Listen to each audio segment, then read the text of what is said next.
Hello, my name is Jonathan Matta with PreserveLiberty.com, bringing you the second in a series of short video primers called Ideas That Work. Our last video answered the question, what makes a nation great? In other words, what makes a nation so desirable that people are willing to travel great distances at great cost and risk and leave their homeland behind?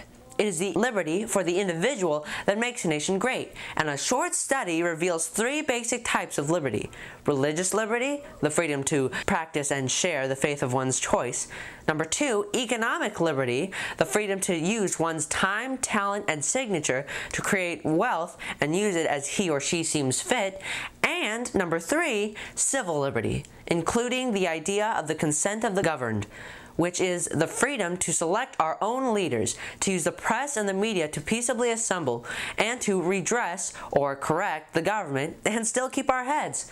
There is no doubt that it is a high degree of individual liberty that makes a nation great and desirable in the hearts and minds of people. In this video, we'll examine the ideas that have given Americans the greatest degree of individual liberty ever known in human history and the resulting opportunity and abundance.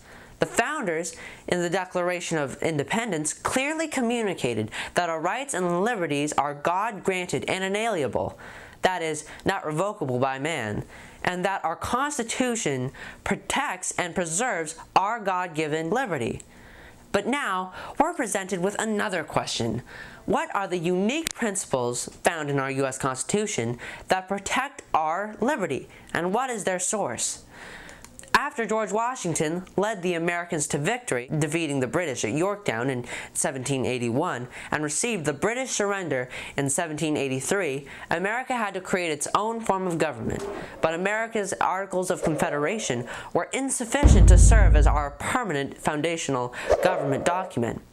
Because the monarchy, or a government by a king or queen, was the prevalent form of civil government throughout the world at the time of the Revolution, many citizens of the newly victorious United States of America wanted George Washington to become America's king. And had that have happened, America would have become a monarchy, like Great Britain and the European nations. In order to protect our God-given liberty, the founders knew they had to design an entirely new form of civil government. Our founders referred to many notable authors on the topic of government, including Locke, Blackstone, Paine, and Montesquieu. But their number one resource was what America's founders called the political textbook of the American Revolution, also known as the Bible. From the Bible, specifically Jeremiah 17:9, which reads, "The heart of man is deceitfully wicked," and from a knowledge of the history of kings and queens of Europe and Israel, it was self-evident that the monarchy, a system involving a king or queen in which all powers of civil government are vested, always worked against the rights and liberties of the individual citizens. Kings and queens were tyrannical, the great majority of the time, as their selfish desires were in conflict with the rights and liberties of the people. In other words, the founders understood, referring to Jeremiah 17:9, that the fixed nature of man was sinful and capable of great evil. Therefore, it was essential to prohibit power from becoming concentrated in too few hands, like it is in the hands of a queen or king, or any other dictator. So, what form or structure of civil government would best protect the rights and liberties of the people? The founders understood history, examined the thinking of great minds on the topic of civil government, but they settled on a form of civil government outlined by the prophet Isaiah when he wrote in Isaiah 33, verse 22, "The Lord is our judge, the Lord is our lawgiver, the Lord is our king," or executive. "He shall save us." God, who is perfect, is able to fulfill these three governmental functions fairly and justly. But mankind is sinful and selfish, unable to fairly and justly perform the three functions of civil government: legislative, executive, and judicial. If you look at the articles 1, 2, and 3 of the U.S. Constitution, legislative, executive, and judicial, it is evident that the separation of powers is structured based on Isaiah 33:22, and this separation of powers form of government is reasoned from Jeremiah 17, verse 9, which states that the heart of man is wicked. Our very nature is sinful, and giving too much power to one or just a handful of people will erode or destroy the rights and liberties of the people. While we know that there is no perfect form of government, the American form of government, which separates powers, has given the individual the greatest degree of liberty ever known in human history.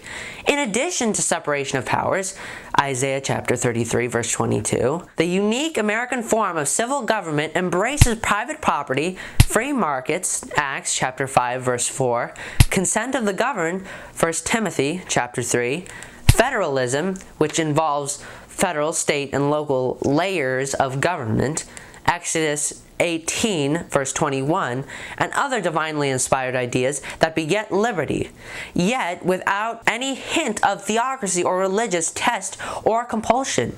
America is founded on Christian principles, yet there is no establishment nor endorsement of a state religion. All truth-seeking, liberty-loving people should actively support America's Christian foundation, which gives liberty to all. The decision to become a Christian, involving God's gift of salvation through faith in Jesus Christ alone, is a personal relationship with Jesus, with the Bible serving as the final authority for every area of one's life. It is a completely voluntary decision.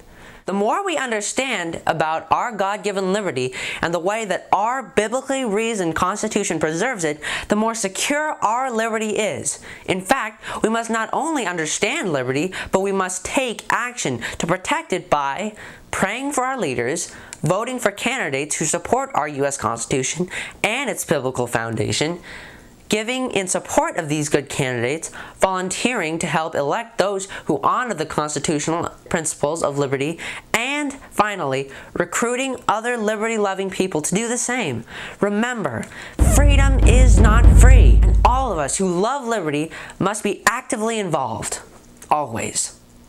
Next week, we'll answer the question, what are God's three institutions, and how is liberty best created and preserved?